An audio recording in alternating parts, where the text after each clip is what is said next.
kids under 12 get in free every Sunday at noon on WHPC. Take the Long Island Expressway to the Meadowbrook Parkway and look for the sign saying no parking on the expressway and no express service on the parkway.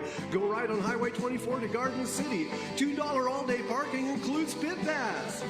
Sunday!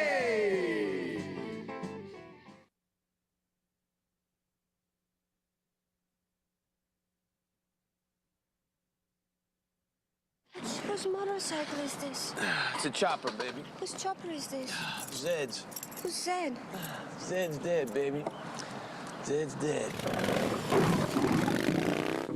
Yeah, Zed may be dead, but you know what? We're not. Long Island's only automotive talk show right here in the studio on the island, Motormouth Radio. Your hosts, Ray Guarino, Chris Switzer. We're here to entertain and bring you the latest in automotive information. Chris, is that correct? Yes. Would you agree? Yes. That is what we're here, either that or just to make total fools of ourselves. One or the other. Total fools of ourselves automotively. One or the other. I've done that before. And today we do have a special guest. We have Mr. Carl Anthony from Automoblog, that you can't say. You mean automobile? Yes. Carl Anthony will be with us in a very short while, and we'll be talking about a lot of great and interesting things that I know Carl has slated for us. Yes. So yeah, you can call. You can talk to Carl because he's going to be in virtually. The number is 516-572-7440. I'd be remiss if I didn't shout out some of our new friends, like our buddy Tony. I'm not sure what town Tony is from, but Corvette Tony, 57 Tony. Mm-hmm. Cool as a smoothie Tony, a new friend of ours. And we went to an event last night, Chris. The wife and I went to the Corvette Society's Pizza Bash. It was that kind of the club kind of get together.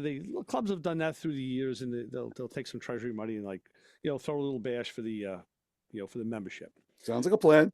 Stan Rivera, great guy, president of the club, El Presidente, as we he's the one with the big hat. He sometimes has a big hat, yes. Uh-huh. And hosted the event. We had a great time. Saw Tony there. Saw another guy. Got to meet another guy. Went with my friend Rick, Lieutenant Rick, but met another guy named Rick. And I swear, when he rolled in, Tony says, "Oh, here's Rick." I said, "What's he driving? A Rambler?" This two-door black sedanish roof-style car that looked like a Rambler. Okay. It was not. It's a Studebaker. Oh, all righty. Here it was. It's got to be 60-something. Uh-huh. Studebaker Daytona.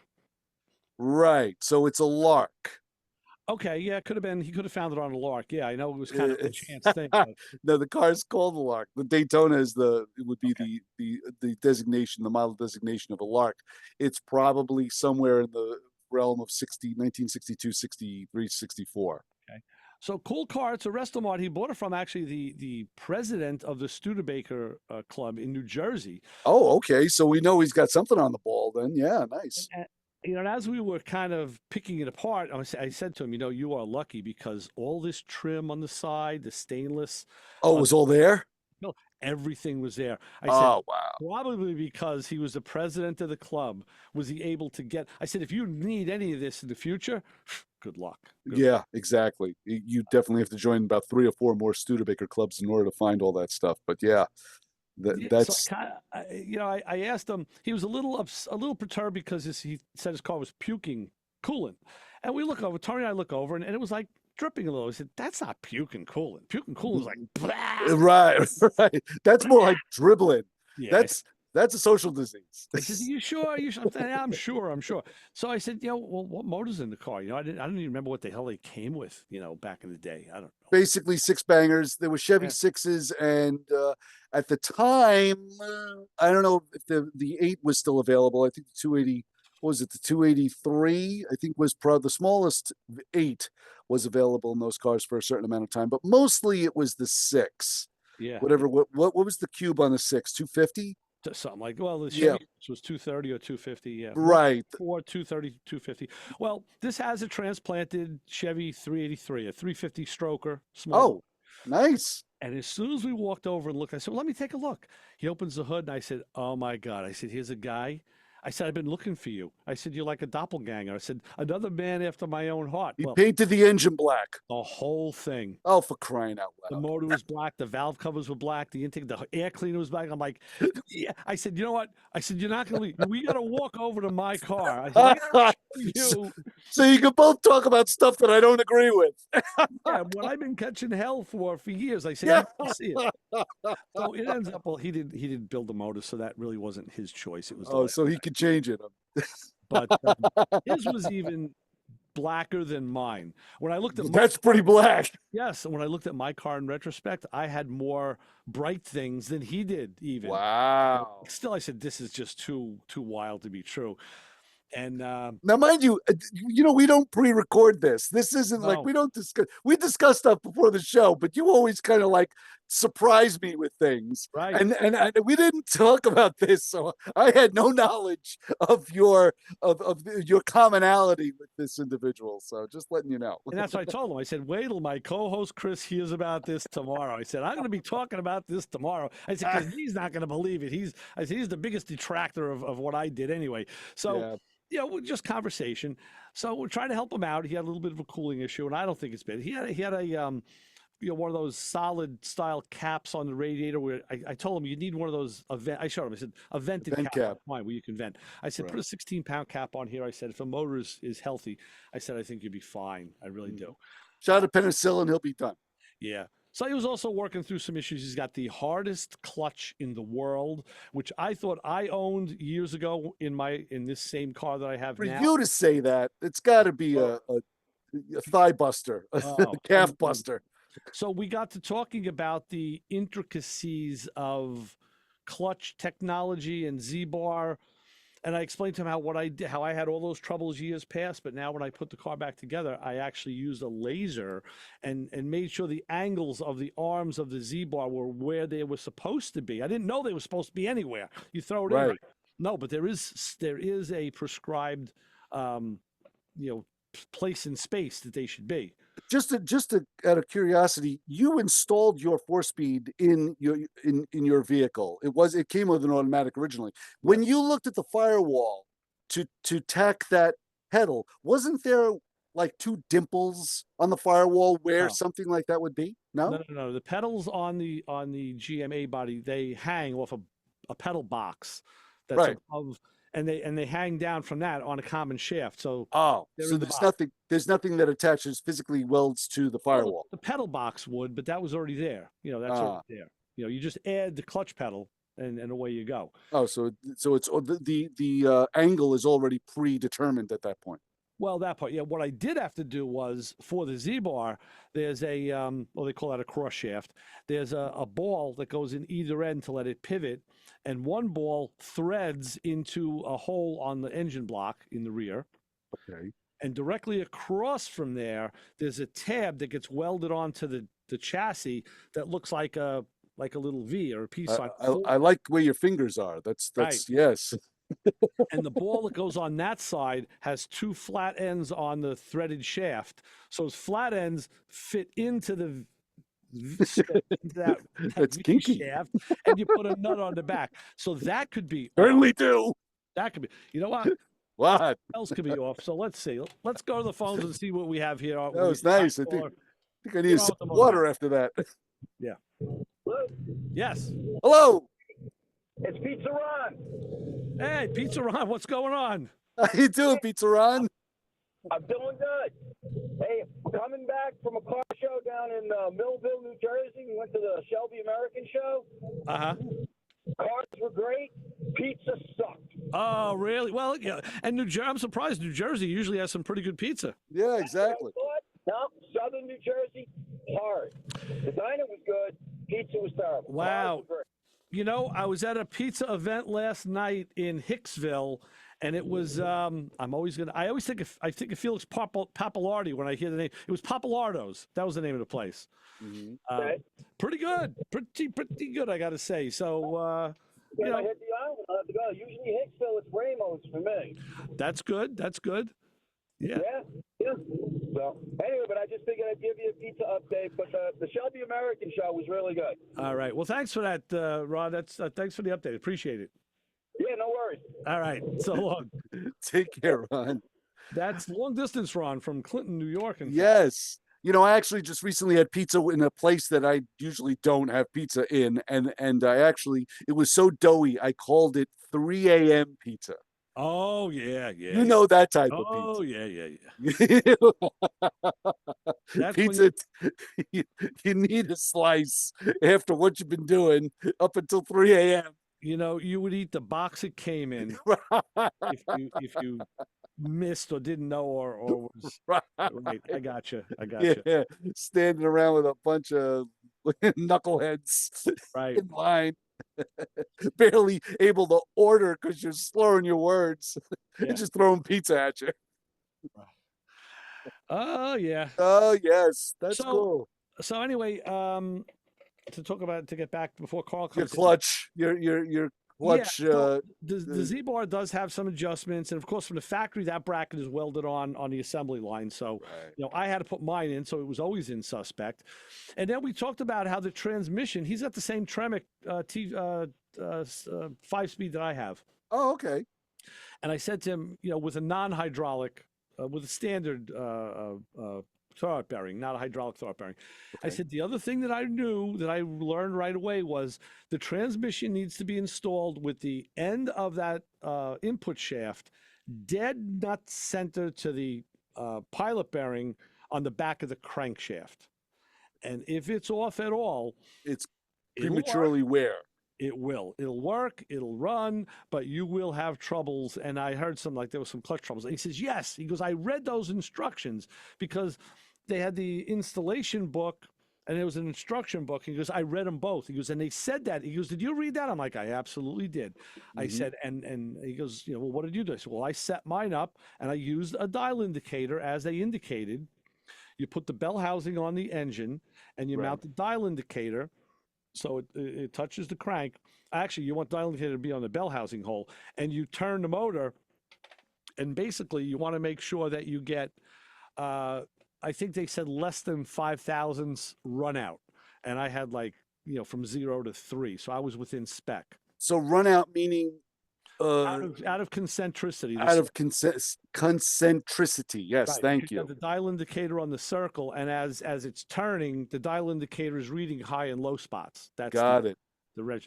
So the way to solve it is if you're out more than 5 thousandths, they sell offset dowels that you put now. You take the dowels out of the engine block, put these dowels in that can be turned and can shift the bell housing. Oh wow. Face up, down, right, or left. Races have been doing this for years because they know they like to get stuff perfect. Sure. And within balance, because anything that's out of balance is going to probably rob you of horsepower and prematurely wear some bearings And maybe blow up your transmission. and maybe blow up your transmission. So I was lucky I didn't need to do that because mine was in spec. So again, he doesn't know if that was ever done to that car. I said, I hate to say it, but I think really this transmission has to come out. You got to see what clutch is in there. If it was set up right, you got to kind of re-engineer what the last guy did. Right. If you want to drive comfortably, because Which is the most frustrating thing to me when it comes down to building a vehicle that you purchase. A vehicle that someone else had built. There's no book. There's no shop manual. There's no stock spec. You're going with whatever the previous owner did, and that to me makes me crazy. it does. And truthfully, I've talked about this. Working on cars at the shop, it's the same thing. I don't know what the last guy did to the Right. car, but now I have to work on it. The olds at the shop right now. Case in point, I kind of know more about that car. I told you as soon as I know it's been laid up for over 25 years in a garage. Right. As soon as we got to the shop and I put it on the lift, I saw the 2 blown out mufflers, and I said, exhaust valves. I know because my Riviera blew the exhaust valves and blew the mufflers up like crazy. So, but I wasn't sure, didn't know. So now I got the car running.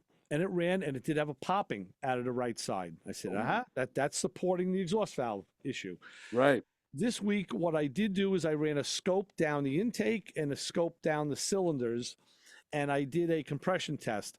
Compression test was fine, 165 to 175 across the board, healthy. That's nice. That's half the battle. But when I scoped the cylinders, all the cylinders on the left bank, 1357, that's the left side of the engine, the driver's side, Right. were dry. They were nice and the pistons looked good. All of the cylinders on the other bank, 2, 4, 6, and 8, had wet spots on them, Oh, leaky valves. got it. So now I'm getting a step closer to being sure about saying, yes, we have a valve issue here. So we're going to So- rebuild the heads on this thing. I actually sent the well. I texted the owner and I asked him. I said, "Hey Ed," I said, and Ed may be listening too. I don't know. I said, Ed, were these heads ever converted to hardened valve seats for to run unleaded gas?" He And he said, probably said no. No, I just run a half a tank each. I'm like, okay, so now we have antiquated heads with soft Right. seats, old guides, and the valves. And I said, my recommendation is these heads. Well, I want to get that intake off and put on a streetable intake, which I found. Bobby Jones from the Olds Club has a used Performer that he's willing to sell. What Price. what intake is on that now? Torker, which Oh, is jeez. oh yeah, that's the big old street. That's the street mama, man. That was the Oh my gosh. Dougie's shaking his head right now. He's like, "Oh yeah, man, the Torker is cool. Torker is cool. If you're going like 3,500 and up, that was." You get So I that said, off. "Well, that's got to come off anyway." I'm taking the headers off already. I know we're putting exhaust manifolds on. Now the next step is I feel good saying, "Let's take those heads off." Send them Right. out. Unfortunately for him, it's going to be more money than if it was just a refresh because he does need to have. They're going to put in better bronze guides, and they're going to change the seats, which is it's a bunch of labor, and then assess the valves and change them with either sodium filled or stainless steel, whatever is Right. So it's going to be a bigger bill than expected, but I'm sure. in the end, you're going to have a car that's going to be turnkey, excellent, kind of like this image just popped up on the screen. That turnkey, excellent image. Who's not paying attention to us at all. No, he's not. He's having technical difficulties, I think. Carl Anthony. So as soon as he's ready, he'll pop. Right. As soon as Carl pops in. Let's see. Does he have sound? Yes, I have sound. And Okay. I don't know what the deal was, but technical difficulties solved. I plugged in one thing, unplugged another. Don't ask me what I did. It was a wild guess. It worked. Here we are, fellas. We just watched you getting shocked there for a second. Carl has just revealed to everybody the secret to how we do this radio show. Right. If it doesn't work, we unplug something, plug Just something back in. just- How many times did that happen to us, right? Yeah. Or just And- screw with it. Luckily it didn't come to the duct tape and the needle nose pliers, but it was about to. Right. Yeah, we see the flame wrench come out. We know it's getting serious. Oh yeah. It's you gotta wave the smoke away. You know you're in trouble. So sorry I'm a few minutes late. That's all right. Great to have you on with us again. It's always a pleasure. We know. Yes. to, Carl, you always make our program very easy. That's what I've always said. What was it, Yeah. 510% better or something? 512% better. That's with very Carl Anthony. official. That's very official. Yeah, well, we got to do something official around here. Yeah, right. And the unofficialness that goes on a regular basis. Carl, I've been reading your article and I'm amazed. First of all, I'm amazed that you had Ray review it as well. You had Ray's input in it, but course. I am loving the 2024 Hagerty study finding Gen Z lovers gravitating towards collector cars. I think Thank you. this is something that near and dear to my heart as well. I actually was talking to an individual last night who has to be in his early 30s Okay. and has just recently purchased a Model T. Oh wow. Yes, and it's funny because he's into it, big time into it. He sounds like an old man when mind you, he's still in his Sure, early sure. 30s. But he said he bought a Model T, he bought a 23, and he's going to fix that one up so he can start trading it down. He's looking for either a 16 or a 14. Oh He says wow. those are the ones he really wants. Yeah. And I said to him, I says, "Oh, you got the 3 pedals," and he's looking at me like we're talking like dolphins. Like he's like, "Oh, you know about the 3 pedals?" I'm like, "Yeah, it's, you got reverse and brake is like the same pedal. We're going back and forth." But it was just astonishing that there is life, there is hope in these little tiny pockets of people where some of them are becoming real collectors. But reading your article, I mean, I love Ray's input. It was dynamic, which Yeah. made me openly weep.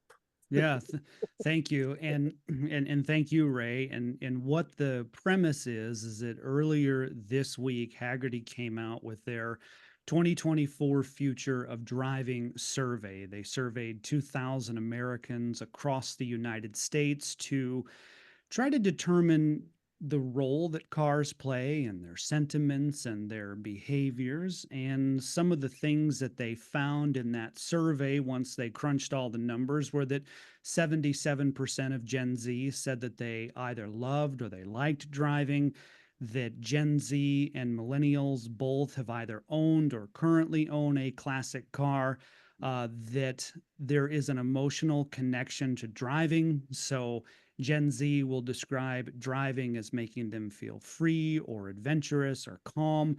There's even a section of, there's even a group of millennials in that generational cohort that like DIY maintenance. And so this tends to push back a little bit on the thought that Gen Z is not interested in cars or they're not interested in driving. Hagerty's 2024 Future of Driving study. The article that I wrote is on automoblog.com now. It's the very first article you see when you go there.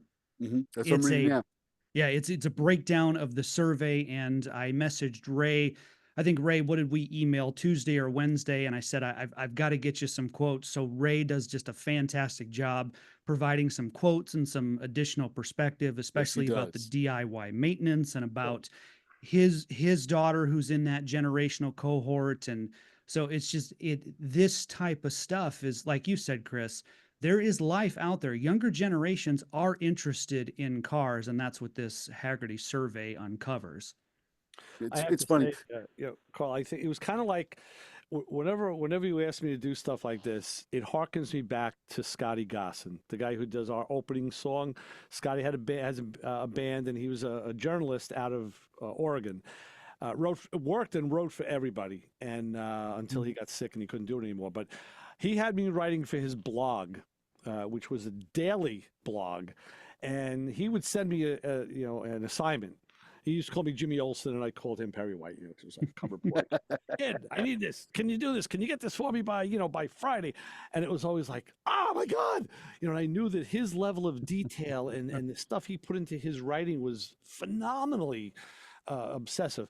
And I always felt, as soon as I said yes, like, what did I say yes for? I shouldn't say yes. And I was so under the gun, and the safe was over my head. But it made me push and get it done. And I think some of my best work was done that way. And even with you, the same thing. It was early in the week, and you said, "Dan, can you get this to me by Friday?" I was like, "Oh, here we go again." And there's a couple days where I wasn't around. I haven't been really spending time by the computer. I actually sat one day and just said, let me just slog this before the Plane and Traffic show, which I find out you're going to be on this week, by the way. Yes, I will be. Oh boy. Good luck. I sat down in the late afternoon and kind of slogged it all out and given the article to my daughter and said, do me a favor, read this. And any comments are appreciated. And she came up with a gem. Like, Jesus, where'd you get that from, kid? So, yeah, it was, I think, because the way we ask you to come on the show is like, hey, Carl, we're going to be live 10 minutes. What are you doing? Yeah. Yeah. It's funny because I have, and Ray would appreciate this. I have a 10-year-old now, and she's in that Porsche stage. Oh yeah. See? Ray knows exactly what I'm talking about. Oh yeah. Yeah. Good, because I think, Ray, both of your daughters went through like a Porsche stage around the same age, right? Also a Gotti stage with when they were. Oh, please, let's not go there. Into that. My most famous quote came out of that. Oh yeah.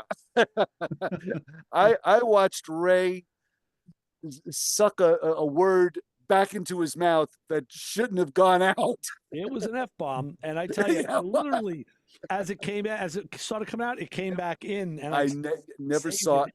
Yeah, I never saw anybody do that before or since. Been in this business a long time. I never saw anybody suck a word back into his mouth. Oh man.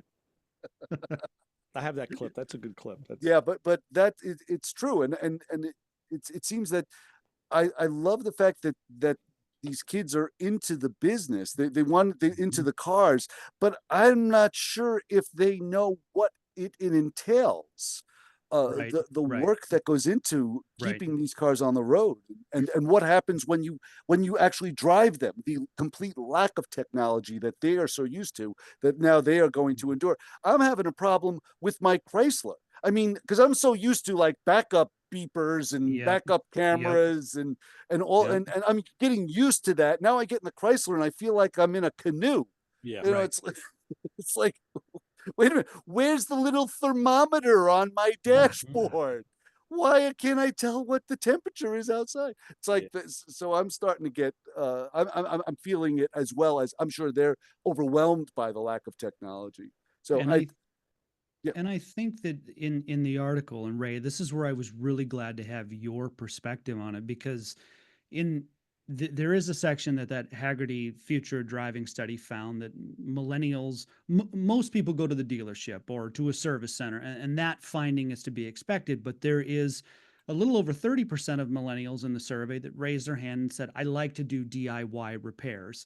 And so these younger generations who are getting into this, Ray, you did a really good job in this article laying out the fact that if you want to learn more, you can take night classes at a community college. The Board of Cooperative Educational Services, which is the shared educational programs to school districts in the home state of New York, like looking into similar programs in your state that if you want to get more, joining up with a car club. So, Ray, I really liked that aspect. And so, in your quotes that you gave me, I elaborated on that to say that, in effect, to say that if you are a young person in this hobby, that there are plenty of resources for you that, yes, you may get into an old car and it may, not having power steering or not having, the radar sensors for the blind spot monitoring and things, just things we take for granted that I have an seem ABS brakes. yeah, having ABS brakes, that's ubiquitous today, that every car has them. Sure. But that if you want to get better and you really want to enhance your skills and get into the hobby, that there are ways to do it. And then, Ray, you said joining a car club, that's one of the best ways. So I have your quote in there about, that instructors come into car clubs and they're happy that they're happy to share that knowledge with younger people. I went to an event yesterday with a Corvette club, and they've done things like this. Now, I've worked with a lot of younger guys. The other way is it's learned knowledge through the family. So I've worked with a good amount of younger guys who had told me, "Well, yeah, I worked with my uncle or my dad or my grandfather." Yep. I said, "Okay, so let's do this." And I found out, like, well, where did you learn how to do that? Why are you doing that way? Actually, case in point, so, they were gapping spark plugs with a feeler gauge. Well, my dad showed me how. I said, "You know what? Your dad's wrong." I said, "Sorry, I'm going to tell you right now, that's not the right way to do it. There's a gapping tool," and I showed, "Here's all the gapping tools I have, and this is what's." I said, "Not that won't work. It'll work, but if you want to do it the correct way, as prescribed, you do it with one of these." So sometimes just because someone has knowledge, it doesn't mean it's right. But that's where a lot of people get their stuff from. Uh, again, like I said, we just try to pay that forward. To back up half a step, we're talking about driving an older car. I had my Pontiac out last night. We went to two events.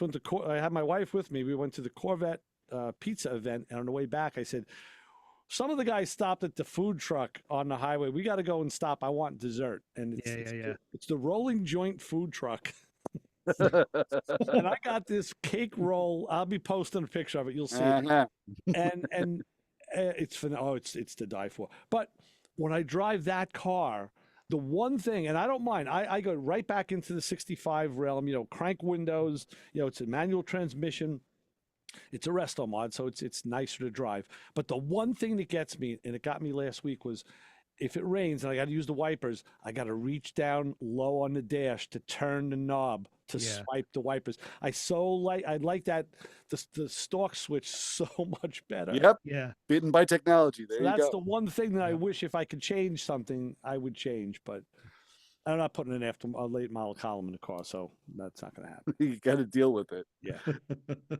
But That's for sure. that's part of the love of driving too. I mean, Yeah. whether it's a long road trip or you're just locally to some car shows and going out to have coffee or going to a food truck, like that also counts as the love of driving. And you go back to this survey where if Gen Zs, just like us, you're working a full-time job, however many hours a week, and you've got all kinds of extracurricular activities, you have family commitments, and then you get to a Saturday night and there's a car show, or you want to go out to the movies or coffee, or you want to take a drive, or in the case where I grew up, you want to go to the county fair, right? Like that's all part of the love of driving. Let's just get out, get away from our screens, get on the road. And I think one of the best things to happen to the whole collector car movement is this idea that, look, yeah, okay, McLarens are going to cross the block and they're going to warrant millions of dollars and record setting Ferraris and Shelby Mustangs and Camaros. And it's like, yes, that's cool. That's awesome. Those pictures are great to post on social media. But the best thing to come out of this hobby is to go for cars that mean something to you from your youth. I've said this on this show many times. For me, it's a 2005 Ford Ranger FX4 Level 2 with a 4-liter V6, because that was my very first truck when I graduated college and I had my very first full-time job. I had a truck fund for Nerf bars and for tonneau covers and all of that stuff. And yeah. And it's like, you know, 100 Mustangs, 100 Shelby Mustangs could go ahead of me and I'd be like, yeah, that's really cool. And I love those cars. But what I really want is that sterling gray Ford Ranger from 2005. The best thing to happen to this hobby is that people are going after the cars that mean something to them. And that is also being embraced by the hobby. So if I come in and I say, yeah, you know, I want a first generation, in the case of this Hagerty study, you know, I want a SUV that I grew up with because my dad drove a Dodge Durango, or because my mom and dad had a first generation Ford Explorer in the early 90s. The hobby is embracing that. And instead of saying, well, you know, that doesn't count as a collector car because it's not a performance or a muscle car. It's nice to see the embracing of the hobby, to say that all vehicles and all tastes are welcome. And I think that's why you see the diversity amongst Gen Z, because the Hagerty study, this 2024 Future of Driving study, broke all that down. And Gen Zs show an interest, obviously, in SUVs because they would have grown up in that generation, but they show an interest in trucks. They show an interest in sedans. They show an interest even in luxury cars. So the hobby is really all encompassing. I think that's one of the best things that's ever happened, or one of the best things that could happen to this hobby, is that it's all encompassing like that. What's also all encompassing is the fact that we're at the bottom of the hour and we need to take a break. So I'm going to take the liberty and do that right now and tell you that our WHPC weather forecast, which is powered by Pantano's Gourmet, with locations in Hewlett and Uniondale, is sponsoring this. The weather today is absolutely, honestly gorgeous. Sunny skies. They say it's going to be overcast at late in the afternoon. It's in the 80s. It's a gorgeous top-down day. Tonight, cloudy with showers after midnight, low around 70. I'll be sleeping by then, but I'll wake up and look out the window. Who cares? And Sundays at 8 a.m. before us, there's a show, Chris and Paul, that is phenomenal. The man does a great job, and it's called Jewish Talk. Sundays at 8 a.m., Rabbi Pearl, he thinks in Jewish but speaks in English, and they are right. He has a great way to get the word out to people. He's, of course, featuring talk about the issues that affect the Jewish community, but he the things that affect people. He's a real people person. Great man. He has a lot to say. You should listen to him. Do we have anything to listen? Now, on the other hand, we have Chris in the honor group of the hour. Do we have anything that you have to tell us that we should? Of course we do. Just want to let you know that Jim texted us at 203-670-4127. He said the automobile represents the greatest expression of individual liberty. So yes. Jim is on board with that as well. And also, after the break, I would love to ask Carl, as far as how did what started this Gen Z resurgence of classic cars. Got it. But first, let's take a look at the Motormouth Radio Honor Group of the Hour. If you lent a car part to a friend or neighbor that is still on their car, does one of your buddies have a carburetor they borrowed from you that you eventually want back? Do you have a set of rims that were given to a friend to use while he saves up for a new set? Have you ever made the statement, if you sell this car, I want my valve covers back before you do? So if some of your assorted car parts are keeping your friends' and neighbors' cars temporarily running, then you are part of the Motormouth Radio Honor Group of the Hour, Ray. Because I know you have. I lent a distributor to a guy up the block at one of the shops that he said, I just need it for a day to get see this. Well, I haven't gotten it back yet. I want my freaking distributor back, you know? Thank you. I'm going to go find out this week what's going on. All right. All right. Let's take a break. We'll make it really short. We won't do we'll make it a very short group. So we want to get Carl back on. Right. We'll be back in a second on with more Mass Radio. Ray Guarino, Chris Switzer, and Carl Anthony on 90.3 WHPC. Keep it where you got it.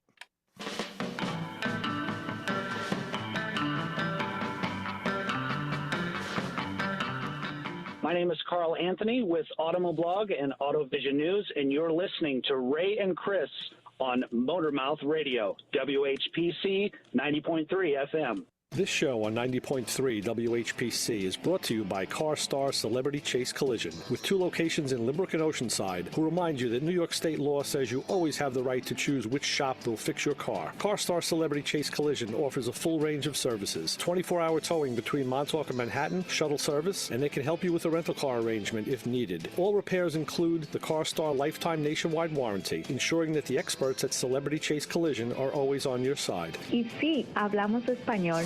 More information is available at 516-593-0920 or online at celebritychasecollision.com. Hey, you, get over here. Every Sunday, 12 to 1, you are going to tune in to hear the Motor Mouths, my friends Ray Guarino and Chris Switzer. 90.3 FM, WHPC. You might learn something. Yeah, we hope you learned something. Actually, we hope we learned something too, because it goes both ways on this show. So let's surf on into the second half of this show with that gnarly sax. Oh, man. I was getting into some cool music this week. That's a topic for another story. So, Carl, back to you. You got the floor. What's on your mind? Yeah, what turned on the Gen Zers to classic cars? So it's a really good question, and Hagerty's future driving study went into this. There's sort of several things that seem to be happening all at once. And first is social media. So whether that's Instagram and YouTube are cited as the 2 biggest influences, but the idea is that if Gen Z is online and they have their phone, and this really goes for any generation, because I'm an elder millennial, was born in 1981, so that's elder millennial for me, but there are plenty of opportunities to discover automotive content through YouTube, through Instagram, through any number of social media platforms. And of course, Gen Z has gravitated towards those types of social media platforms for automotive content. Once they see that content and once they're exposed to it, then from there, they try to go out and actually find it in person. So that's one of the key connections here, is that yes, they may consume it on a platform like YouTube, but they are keen to get out and go to a car show. They are keen to get out and go to an auto show if they have one, locally. So for example, I mean, it doesn't have to be a big, like a Chicago auto show or Detroit auto show. It doesn't have to be a big one like that. But any car show that may be locally in their city that happens annually.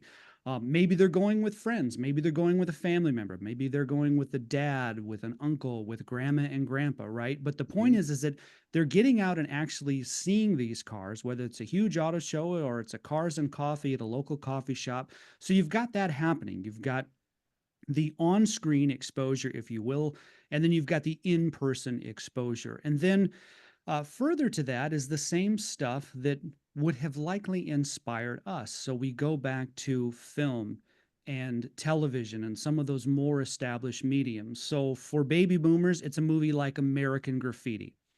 For somebody who grew up in my generation, it might be something like Fast and Furious. For somebody else, it might be James Bond and his Aston Martins. It might be Randall Memphis Reigns, and you're talking Nicolas Cage and Gone in 60 Seconds, which was the remake in 2000. That watch the original. Yeah, yeah. So that type of stuff resonates with every generation at some point. So film plays a huge role too. So just to give you an example, last week, I was out in Sioux Falls back visiting family. So Danielle my wife Danielle, and my mother and my brother, so Alex Hartman. Alex and I worked together on Automoblog. So all of us went to the West Mall 7, which is a theater that's in Sioux Falls. If you live in Sioux Falls, everybody knows the West Mall. But we went out to the theater to see Twisters, the remake of the 1996 film. And most people who are into Dodge trucks or Ram trucks will remember in 1996 that Bill Paxton drove a red Ram 1500, and that was in the prime of the new Dodge advertising era, where when you would watch on TV, every single Dodge would be red, and they would come out with the Viper, and then the Dodge, the little snake, would come out with it, and the Intrepid and the Stratus and the Caravan, and all the vehicles were red. And watching Twisters, this 2024 remake, one of the characters, the Tornado Wrangler, is driving a Ram 3500 with a Cummins. He's driving a dually. One of the characters is driving a Ram TRX. And as I'm watching the movie, I'm listening for the supercharger of the 6.2 Hemi and the Ram TRX. As they're going through the fields and they're bouncing up and down and chasing the tornado, I'm like, I bet that Ram TRX, I bet that suspension is in Baja mode, you know? So that type of stuff is, if I'm into Ram trucks, I may have at my age, say I'm 42, I'll be 43 this year. I like Ram trucks just in general, but I can go back to 1996 and watching Twister in 1996 in the theater back in rural Iowa. And because a tornado had actually come through our neighborhood 2 summers prior. So we were very keen to see the movie Twister when you grow up in that part of the world, right? And I remember in Twister and Bill Paxton, the red Ram truck, and driving through the house, you know, when the house rolls on the highway and stuff, and thinking that was just the coolest thing. And then now, here all these years later, almost 30 years later, I'm watching the remake of Twisters, watching the reimagining of it, going, wow, I really love Ram trucks. I'm sitting in the theater at West Mall 7 in Sioux Falls. You know, my brother and I are looking across at each other being like, yep, that's the supercharger there for that 6.2 Hemi, right? So there are some, so to get Gen Z into the hobby is probably the same way we came in, through film, through television, through firsthand exposure of auto shows or car shows or grandma and grandpa or mom and dad, right? And then unique to Gen Z then would be the social media aspect, right? Where they're getting it on YouTube and Instagram that maybe we didn't necessarily have so much back in the day, but we benefit from now because we all have phones. So that's kind of how they're coming into the hobby and then sustaining it and then saying from there, yes, I want to own a classic car or a collector car. I have a thought about this. Yeah, yeah. This took me back when you're talking about how your involvement with these things. I'm thinking, what was my involvement? So, okay, when I was a young kid, all we had was we had movies, certainly there were movies, but we had TV. I know the guys before me coming up through the 50s and the 60s, you know, they just got out and worked on their cars. They just got out and built them. And it's what everybody did. Now, I saw Tony's Corvette yesterday, which is a 57, and it's painted beautiful. It's like an aqua colored green and with white coves and a white and green interior. And the first thing I think, and it's set up with lower suspension. It's a driver, beautiful car. But the first thing I think of when I see that car is seeing Hot Rods to Hell on Channel 7 at midnight, you know, back in 1968 or 71. That was my involvement. And, you know, it's so different. So I wonder, I almost want to say, selfishly, correct me if you think I'm wrong, I may be, that I think back then we had no other choice but to get out and work on the car and build the car and just do something with the cars. They weren't really in the movies yet as they are now. So now the Gen Zs go forward. They have all of that stuff that came before them, plus now all the remakes of the movies that are there. And they can, and even yourself, Carl, you have that personal interaction. So I wonder, you know, and just to put it out there, I wonder how that shaped all of our different age range groups moving forward. We're all still doing the same thing and still involved in it, maybe to different levels, maybe some to more and some less. But I think there's been a parity that's been established, and going forward, as long as I'm alive, I want to keep my eyes and ears on this because I'm very curious. You always think, like, I know a lot of the younger guys that I've mentored and helped along, they didn't come up with dirt under their fingernails, and they weren't, they didn't have 90 weight in their hair, when they were in middle school. I did. So you kind of tend to want to own it because you live. You should wash your hair once or twice. Get that stuff out. I should, but so I wonder if if the buy-in is not as deliberate, pick a word, if it's still going to be as long lasting. Now I'm driving the car that I heard about a guy last night who owns a 64 GTO. He bought it brand new. He's here on the island, and he couldn't get delivery because it was damaged in transit. The one they had in the dealership, they wouldn't give him because it was going to the World's Fair. So he still has the car. He's 86 or 88 years old. And I told the guy last night, I said, usually in the Pontiac groups, I'm the guy that has the car the longest. I'm usually the guy because I've had mine since 1975. I said, so I usually get that honor. I have to, I have to belay it to him. Pass the torch. I said, but that's okay. That's fine. He's an original owner. That's great. But just to add to that, I always think about when we were kids, those cars were just old cars. They were just used old cars. That's all they were. There were no classics by all means. The classics were Duesenbergs and Packards. Right. There were no classic Pontiacs at the time. But I think now what is taking over with Gen Z is the fact that a lot of the people they relate to on television, like you say, a lot of singing stars, a lot of actors, all seem to own classic cars as well. Yeah. Like it used to be at the time, just Jay Leno and Jerry Seinfeld owned classic cars. Right. Now there's a boatload. Now rap stars, now rockers, now Hart country is people. A big one. Yeah, Kevin Hart's at SEMA. Right. That's true. Right. Dee Snider is a big one. There's a bunch of them that now own classic cars. So when kids see that, I think that is like an open door to, hey, I want one too. They have one. You know what? But it kind of ties into something I wrote to Carl in my replies. It's all good and fun, horse around with your friends until someone punches you in the nose. Mm-hmm. You take a shot in the nose and you're like, ah! Wait a minute. It's all good and fun, well and good until you pull an engine. You come in dirtier than hell, and then you realize that you can't clean this off to go to work or school tomorrow. It's there. That's where a lot of guys back off and say, "Oh, that's not for me," and that's okay. That is okay. I'm just saying, in the earlier days, even the guys that preceded us, you had to do that to have a car on the road. I had to know how to work on a car to get my first car, or else I wouldn't drive it. So good for them. The buy-in is easier. You can buy a car and but when you do have to repair it, and when something breaks on the road, all right, we all have Hagerty. We call them, we pick me up, but I've made plenty of roadside repairs. Is that knowledge base going to be there? So you know what? Maybe the hobby's going to change. Maybe that's what's going to happen. It will change in a different direction, and that'll be okay as long as it still survives, I think.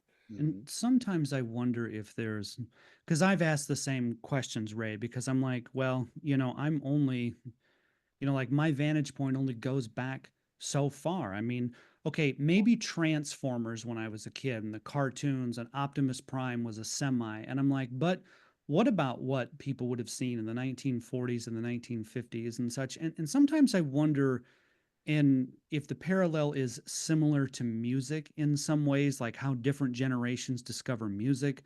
So back in the day when I was in broadcasting school 20 years ago, I went to Iowa Western in Council Bluffs, so other side of the Missouri River, just over from Omaha. And in downtown Omaha at the time, there was a huge record store down in the old market called Homer's, and they had other locations around Omaha. But any kind of records that you could find, CDs, cassette tapes. I mean, it was an Omaha institution, and you might go down there and you would talk to people who would say, I discover all my new music simply by being in here and browsing the record store.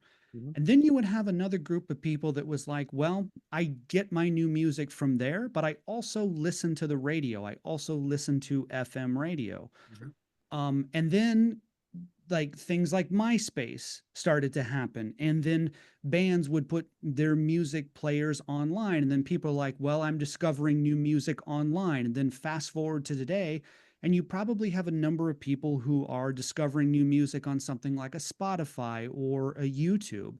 Mhm. I didn't have MTV growing up, which made me an anomaly in broadcasting school, particularly a station that was an active rock station that was broadcasting regularly as core artists, Pearl Jam, Soundgarden, Nirvana, and all of those bands. I didn't have MTV. So I didn't have a ton of exposure to that music growing up in rural Iowa, not until I went and actually worked in radio. But there was a number of people in my generation who would have discovered music through MTV. I was still classic FM radio or AM radio for the old AM standards and big band music and things like that. So sometimes I wonder if how generations discover cars, if it's very similar to music, or if there's some kind of parallels through there, because the way somebody in the late 1960s would have experienced the Rolling Stones or the Who is far different than how somebody would have experienced them in 2024. We got to get together one night and sit around a table and have a couple drinks and talk. Yeah. This, I have thoughts on all the, I got music, my influence from my older brother who's 10 years older than me. I used to listen to his records. Right. Around. So I go 10 years prior to what people my age listen to. Sure. And still listen to. You know how I'm getting new music now? I put 5 CDs in the CD player in the garage. I put it on shuffle, and there's CDs that I have, know and love. Right. But I'm hearing tracks that I never listened to before. Like, hey, what's that? Oh, wow, that's a good one. So I'm hearing like 30, 40, 50, 60-year-old music, new again, because I just hadn't listened to the whole damn CD. Yeah, and the funny thing is, I'm not getting any new music because I listen to the radio, and a lot of the stuff that I listen to, I just listen to the art of radio because Sure. I'm also an old radio guy from way back. Right. And I just listen to how they're putting together radio, top 40 radio nowadays. So the music to me Minors is, and- yeah, the music to me is secondary, and it's still one big long disappointment. So I'm not into the music, and because the way it's presented is lost. Right. That art that I learned back in the mid 80s, Yep. gone. There's no way of to intro a song. So my new music is non-existent. It's very frustrating because now I just listen to jazz. The other thing that really makes me laugh, yesterday we were sitting in the kitchen and Fox was on, my wife's watching Fox, and I said, I can't get over watching her talk about politics. She's what? I said, Kennedy, one of the hosts on Fox 5. She was an MTV VJ in the 80s. She was one of the original VJs, and now she's doing like political. So I can never see her out of that MTV realm, and now she's doing political stuff. But so again, that happens with actors and actresses all the time. You see them out of their world, and does not compute. Mm-hmm. So we're coming to the end, Carl. We only have a few minutes left, so we have to make our thoughts a little succinct. If we have any if you have any wrap up that you want to.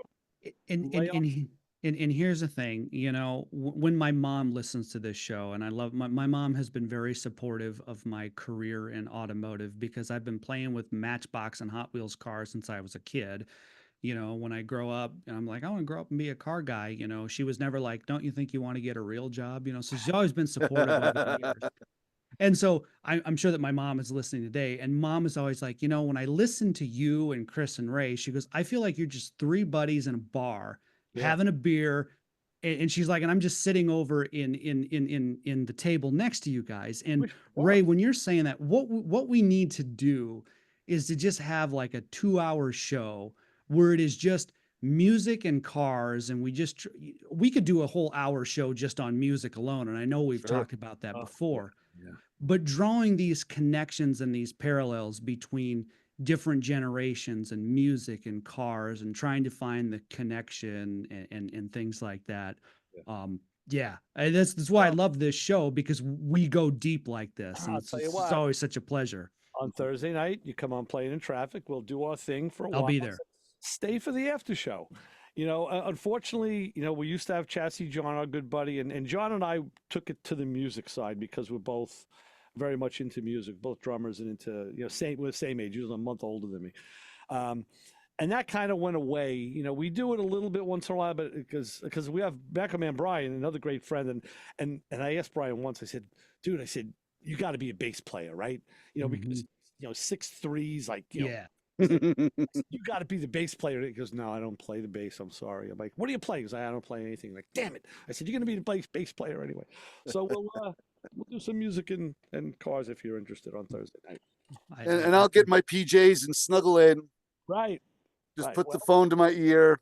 Just snuggle right in. Tell me if you're awake. I'll send you the link, and you can come in. I got This is the stuff car guys think about, though. This is the stuff we think about, whether we're on the air like this, or whether we're not, or just whatever we're doing. This Hagerty, this 2024 Future of Driving survey, when all we hear is, Gen Z doesn't want to drive, or younger generation aren't into cars. And granted, some of that is true. There's documented evidence that shows that younger people are not into cars like older generations. Driving and the love of cars does tend to taper as with each generation. If you were to compare baby boomers to Gen X to millennials, there is a tapering of that interest in cars overall, but that doesn't mean it's non-existent. That's the difference, right? I couldn't wait to start driving. I was driving a year before I had a license.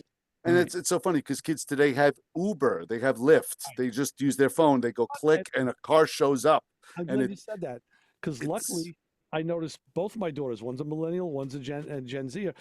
They will Uber all over. They'll spend a lot of money Ubering because they're going to go out to a restaurant, to a bar. Sure. Which is great. My younger daughter was at a friend's house this weekend, had the wife's car, and sent a text and, "Listen, I'm going to stay here tonight because I'm going to have another drink, and I was like, wow. I said, that's not my generation. Like, we didn't know how we got home, didn't know when we got home. I know. Where's the car? And in that regard, Uber is really good. Uber is really good in that regard. I mean, it's safer in that regard. The other side of the coin is, Chris, like you said, was it Jim who texted earlier? Yes. Is to Jim's point, Uber is very convenient. I use Uber when I travel for business and I go downtown in a different city and I don't have a rental car to get to meetings and business stuff. Yes, Uber is super convenient. But the other side of what Jim is saying is that you don't have freedom with an Uber. You don't have freedom to drive. You don't have freedom to pick up and go when you want to go on your schedule. And I think that's what Gen Z is really after. Gen Z are like, again, just like us, I'm working 1 million hours a week. I got 100 things going on. I need to get myself involved in something that's not work. Collector cars are for me. I don't want to think about work. I don't want to think about emails. I don't want to think about my job. I want to go out and I want to be with my collector car, whether that's working on it or whether that's driving. And so I think cars are offering that outlet for Gen Z. And I think that's what's really driving underneath. That's what's driving that's what's driving the reason why Gen Z is gravitating towards collector cars. Well, I hope you're right. I hope you're right. I hope that gets sustained and moves forward. Because yes, I'm like Ray. I want to see the hobby change and evolve and continue. Yeah. Always a pleasure, fellas. Thank you. Again, we'll see you Thursday night. Chris, what do we say to the people out in the parking lot waiting for me? Don't follow us home and get that classic car on the road. You got it. See you soon, Carl. Thank you very much for you bet, guys. Ray Guarino, Carl Anthony. Motormouth Radio will be back next week with more on 90.3 WHPC. See you, fellas. See you, bye.